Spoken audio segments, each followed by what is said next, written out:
அனைவருக்கும் வணக்கம்ப்பா. கணேசன் மீடியா சேனலுக்கு ஆதரவு கொடுத்துட்ருக்கிற எல்லாருக்கும் மனசார நன்றியை தெரிவிச்சுக்கிறப்பா. மறக்காமல் லைக் பண்ணுங்கள், ஷேர் பண்ணுங்கள், சப்ஸ்கிரைப் பண்ணுங்கள், உங்களுடைய கருத்தை பதிவு பண்ணுங்கள். நீங்கள் வீடியோ பார்க்கட்டியும் பரவாயில்ல, லைக் பண்ணுங்கப்பா. அப்போ தான் எனக்கு அடுத்து வீடியோ போட ஆசையாக இருக்கும். சரி பரவாயில்லை. இன்றைக்கி என்ன வேலை பார்த்தேன் அப்படின்னா, பன்னீர் கிரேவி செஞ்சு சப்பாத்தி செஞ்சேன். அது ஒரு பக்கம்.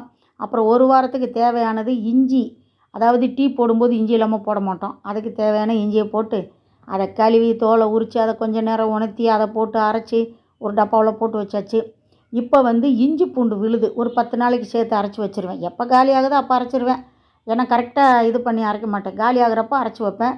அதில் ஒரு பூண்டு எண்ணெயை அரைக்காதான் எனக்கு வலிக்கும் அப்படின்னு ஓரமாக போய் கீழே விழுந்துருச்சு. இப்படி அரைச்சதேன் சமைக்கணும், இதனால் உனக்கு வலிக்காது அப்படின்னு அந்த பூண்டை தூக்கி மிக்ஸி ஜாருக்குள்ளேயே போட்டு அதை அரைச்சி பக்கத்தில் ஒரு டப்பா எண்ணெயும் சேர்த்து வீடியோ எடு அப்படின்னு சொல்லிக்கிட்டு ஒரு டப்பா பச்சை கலரில் இருக்குது பாருங்கள், அந்த டப்பாவில் தான் போட்டு வைப்பேன். ஏன்னா அதில் இஞ்சி பூண்டை போட்டு நல்லா டைட்டாக மூடி வச்சிட்டோம்னா நல்லாயிருக்கும், வாசனையும் அப்படியே இருக்கும். எங்கள் வீட்டில் நிறைய டப்பர்வேர் இருக்கிறதுக்கு காரணம், ஒரு காலத்தில் டப்பர்வேர் பிஸ்னஸும் பண்ணிகிட்டு இருந்தேன். வாரம் 5000 10,000க்கு வாங்கி வியாபாரம் பண்ணிவிட்டு மிச்சம் இருக்கிறத வீட்டுக்கு பயன்படுத்திக்கிடுவேன். அதுலேயும் சிலது மிச்சம் இருக்கும். யாருக்காவது ஃபங்க்ஷன் வைக்கும்போது கிஃப்டாக கொடுப்பேன். எங்களுக்கு தேவைப்படும் போது அதை பயன்படுத்திக்கிடுவேன். இப்போ இதெல்லாம் ஏன் சொல்கிறேன் அப்படின்னா, தேவைப்படுறத மட்டும் வச்சுக்கிறணும். தேவையில்லாமல் நிறையா வச்சோம்னா அதுவும் கொஞ்சம் கஷ்டமாக தான் இருக்குது. இன்றைக்கி பார்த்திங்கன்னா சப்பாத்தி செஞ்சு முட்டை சும்மா அப்படியே வெண்ணி முட்டையாக போட்டுட்டேன். இது பன்னீர் கிரேவி செஞ்சேன். நேற்று நைட்டு என்ன பண்ணாங்க, காலையில் செஞ்சு கொடுனாங்க. காலையில் செய்ய வந்ததுக்கு இல்லை எப்பயும் போல் இட்லி சுட்டுக்கலான்ட்டாங்க. மத்தியானம் செஞ்சு கொடுனாங்க. அப்புறம் மத்தியானம் தயிர் சோறு சாப்பிட்லான்ட்டாங்க. அப்புறம் நைட்டு செய்ய சொன்னாங்க. இங்கே பாருங்கள் அப்பா காலாட்டிகிட்டே சாப்பிட்றத. அவருக்கு இந்த பன்னீர் கிரேவி இந்த மாதிரி வெண்ணி முட்டை அப்புறம் சப்பாத்தியெல்லாம் ரொம்ப பிடிக்கும். சரின்னு அவங்களுக்கு செஞ்சு கொடுத்துட்டு நானும் சாப்பிட்டுட்டு இந்த வீடியோவை இன்றைக்கி பதிவு பண்ணலான்னு நினச்சேன். இந்த டேபிளை மாற்றணும். ஆனால் டேபிள் நல்லா இருக்குது, சுத்தமாகவும் இருக்குது. மேலே தான் ஒரு மாதிரி உறிஞ்சிக்கிட்டு இருக்குது, அதை சரி பண்ணணும். அதுக்கப்புறம் இந்த வேலை ஆரம்பிச்சிருச்சு. நான் ஆல்ரெடி இந்த பச்சை பயிரை முளைக்க வச்சு காய வச்சு பொடி பண்ணி பாலில் கலந்து சாப்பிட்டேன். நல்லா இருந்துச்சு. அதாவது ஒரு அம்மா சொன்னாங்க, இதை நான் சாப்பிட்டு நல்லா இருக்குது அப்படின்னு சொன்னேன் இல்லையா, அந்த வீடியோ கூட நம்ம சேனலில் போட்டிருந்தேன். இப்போ அந்த பொடி காலி ஆயிடுச்சு. அதனால் ஒரு 1/2 கிலோவுக்கு மேலே இருக்கும். அந்த பச்சை பயிரை ஊற வச்சு நல்லா முளைக்க வைங்கம்மா நாங்கள், அதில் தான் சத்து இருக்குன்னு.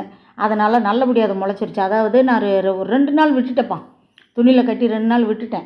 அது நல்லா முளைச்சங்க பாருங்கள், நீட்டாக வெள்ளை வெள்ளையாக இருக்குது பாருங்கள். துணியில் நம்ம கட்டி வைக்கும்போது கூடப்பா அப்பப்போ தண்ணி தெளித்தா நல்லா முளைக்குதுப்பா. அது மாதிரி தான் இந்த வாட்டி நான் செஞ்சேன். அதனால் கீழே அந்த டரிக்கி துண்டை போட்டுட்டு மேலே காட்டன் துணி போட்டுட்டு இதில் 2 நாள் அப்படி காயும். அதை அடிக்கிற வெயிலுக்கு வீட்டுக்குள்ளேயே அனலாக தானே இருக்குது. எப்பயுமே இந்த மாதிரி பொருளெல்லாம் வெயிலில் காய வைக்காமல் ஃபஸ்ட்டு நிழலில் காய வச்சுட்டு நம்ம அரைக்கும்போது கொஞ்சம் வெயிலில் காய வைக்கணும். எதுக்குன்னா பொறுபொறுப்பு தன்மை இருந்தால் மிக்சியில் போட்டு அரைக்கும்போது நல்லா பொடியாகும். அதுக்காக நான் எப்பயுமே இந்த கொத்தமல்லி பொடி செஞ்சு வைப்பேன். அப்புறம் இந்த கருவேப்பிலையை பொடி செஞ்சு வைப்பேன். புதினாவை பொடி செஞ்சு வைப்பேன். அப்புறம் முருங்கை கீரை வாங்கினேன்னா அதையும் பொடி செஞ்சு வைப்பேன். எல்லாத்தையுமே நிழலில் காய வச்சுட்டு கொஞ்ச நேரம் வெயிலில் காய வச்சு பொறுபொறுப்பு தன்மை வரும்போது அப்படியே அரைச்சி டப்பாவில் போட்டு வச்சுருவேன். அதே மாதிரி பார்த்திங்கன்னா வேப்ப இலையை பொடி பண்ணி வைப்பேன். அதையும் கொஞ்சம் கொஞ்சம் அப்பப்போ சாப்பிடுவோம். இந்த மாதிரி எதையாவது ஒன்று நல்ல விஷயம் அந்த காலத்தில் பெரியவங்க சொன்னதை சாப்பிடுவேன். இது எனக்கு ஒரு அம்மா சொன்னாங்க அப்படின்னு நான் வீடியோவில் சொல்லியிருப்பேன். நல்லா இருக்குது. இந்த வாட்டி ரேகா திருமுருகன் ஒரு ஐடியா கொடுத்தாங்க. அதனால் ஏலக்காயும் கூடையே போட்டு அரைச்சிடலான் இருக்கேன். ஏன்னா நல்லா இருக்குது சாப்பிட்றதுக்கு.